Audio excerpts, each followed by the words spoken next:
Right. Rules ను rough ఆడిస్తాం, conditions ను కట్టగట్టి అవతల వాడేస్తాం, మా ఇష్టం వచ్చినట్టు బండ్లు నడుపుతాం, అంతా మా ఇష్టం, ఎన్ని చలాన్లు కొట్టినా ఎగ్గొట్టి తిరుగుతాం, పట్టుబడ్డప్పుడు చూసుకుంటామని బిందాస్గా బండ్లు నడిపేటోళ్ళంతా బేజారయ్యే ముచ్చటే ఇది. కేంద్ర సర్కారోళ్ళు తీసుకొచ్చిన కొత్త ట్రాఫిక్ రూల్స్ ప్రకారం ఒక్క ఏడాదిలో 5 కంటే ఎక్కువ మాటల రూల్స్ దాటితే డ్రైవింగ్ లైసెన్స్ ను సస్పెండ్ చేసుడో లేదంటే రద్దు చేసుడో తప్పదట.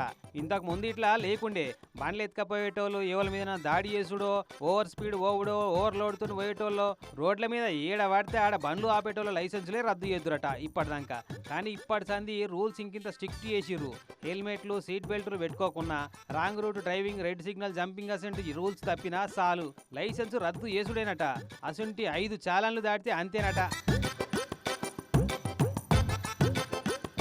కాకపోతే లైసెన్స్ రద్దు చేసే ముంగట మీ మీద పడ్డ చలాన్లన్నీ చూపెట్టి మీ లైసెన్స్ ఎందుకు రద్దు చేయొద్దో వచ్చి చెప్పుదు రమ్మని ఆ బండి ఓనర్కు ఒక నోటీస్ పంపిస్తారట. ఆ నోటీస్ ప్రకారం పోయి మేము గిసంటి పరిస్థితులలో తప్పు చేసినామనో, కావాలని చేయలేదనో, పొరపాటున జరిగిందనో చెప్పుకొని ఒప్పిస్తే ఓకే, లేకుంటే లైసెన్స్ క్యాన్సిల్ అయినట.